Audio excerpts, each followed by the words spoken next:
Morning 5:30, 6 o'clockలో మాకు direct call వచ్చేసింది. అందులో మారుతి నగర్లో ఒక ఫైర్ అయిపోయి ఒక లేడీ చనిపోయిందని చెప్పగానే ఇమ్మీడియట్గా మా పెట్రోల్ కారు రీచ్ అయింది. ఆ కన్ఫర్మ్ చేసుకోగానే ఇన్ఫామ్ చేసేస్తే ఇన్స్పెక్టర్ సత్యనారాయణ ఇమ్మీడియట్గా రీచ్ అయ్యారు.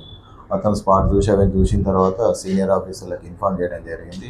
మీన్వైల్ నేను మా డీసీపీ మల్కాగిరి శ్రీధర్ సార్ అందరూ కూడా మారుతి నగర్ సీన్ ఆఫ్ ఈవెంట్స్కు రావడం జరిగింది. వచ్చిన తర్వాత అబ్జర్వ్ చేస్తే అక్కడ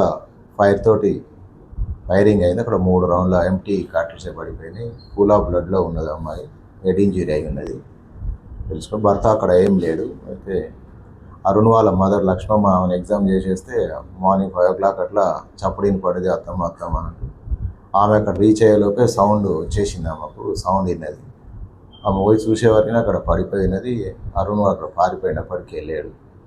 భార్యపై అనుమానం ఉన్నట్టు తెలిసింది. కానీ ఎందుకు ఎక్కడ అనేది ఎగ్జాక్ట్ కాజ్ అనేది మేము అరెస్ట్ చేయగలిగితేనే చెప్పేస్తాము, ఇమీడియట్గా అరెస్ట్ చేస్తాం. దాని గురించి ఒక 3 టీములు ఫామ్ చేశాము. ఎంత తొందరలో పట్టుకుంటూ చేస్తాం. వెపన్ ఉన్నందుకు వాళ్ళు అరెస్ట్ చేసి జైలుకు పంపడం జరిగింది. అందులో ఒక 1 month వరకు జైల్లో ఉండి రిలీజ్ అయ్యాడు. ఈ వెపన్ ఎక్కడ వచ్చింది, ఎందుకు చంపాడు అనే రీజన్ అతను అరెస్ట్ చేసిన తర్వాత క్లియర్గా మళ్ళీ మీడియాకు చెప్పడం జరుగుతుంది. దీని వెనుక ఇంకెవరు ఉన్నారా అనేది కూడా arrest of the accused will inform. నాకు ఏం తెలియదు, నేను అలాగుంటా. వాళ్ళిద్దరు మొగలు ఆ ఇంట్లో ఉంటారు. ఇక ఏమనుకుర్రో ఏమైందో నాకేం తెలియదు. పొద్దుగల ఆ పిల్ల మబ్బుల అత్తమ్మ అన్నది. అనగానే నేను పోయే వరకలా శుభం లెక్క ఉన్నది అంతే. ఇంక నాకు తెలియదు, ఏం తెలియదు నాకు. వాళ్ళు ఏమనుకున్నది కూడా తెలియదు. వాళ్ళు అక్క చెల్లెకి ఇట్లా సొంతం అక్క చెల్లెండి. ఆయన ఎప్పటి నుంచి ప్రేమించుకున్నా నాకు తెలియదు. కానీ నేను పెళ్లి చేసుకొచ్చిన గుట్ట మీద 5 ఏళ్ళ. అంతకుముందు వాళ్ళు హాస్టల్ ఉంచిండంటే ఏమేమో చేసుకున్నారు నాకు తెలియదు బిడ్డ. వాళ్ళిద్దరు మొగలు ఏం చేసుకున్నారు నాకు తెలియదు.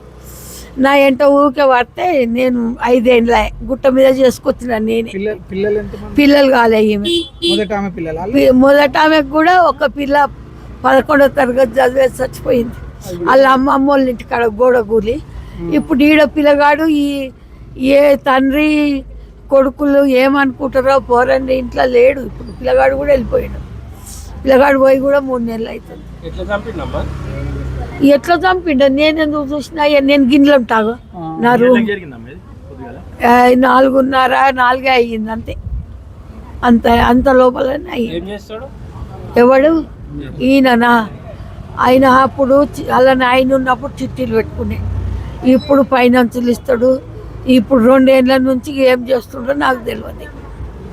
నాకు చెప్పాడు, నాకు తెలియదు. ఒక్కడే కొడుకు, ఆ ఒక్కడికొక్కడు. నాకు తెలియదు. తుపాకి కూడా నేను చూడలేను. అంబర్పేటలో దొరికినప్పుడు తెలుసా మీకు? అది ఇంట్లో చెప్పారు కదా, నాకు తెలియదు. అక్కడికెళ్ళి అక్కడనే పోయింది, నాకు తెలియదు. గిన్నెలలోనే చూసి.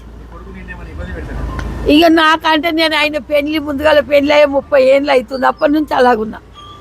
ఆయన అప్పటి నుంచి అలాగనే. ఏం కింద 4 రూములు కట్టిన నేనే, నా మొగుడు కట్టిండు. ఒక్క దాంట్లో నేనుంటా, 3 వాళ్ళు ఉంటారు. ఆ మీద ఆయన ఒకటి కట్టుకున్నాడు అంతే.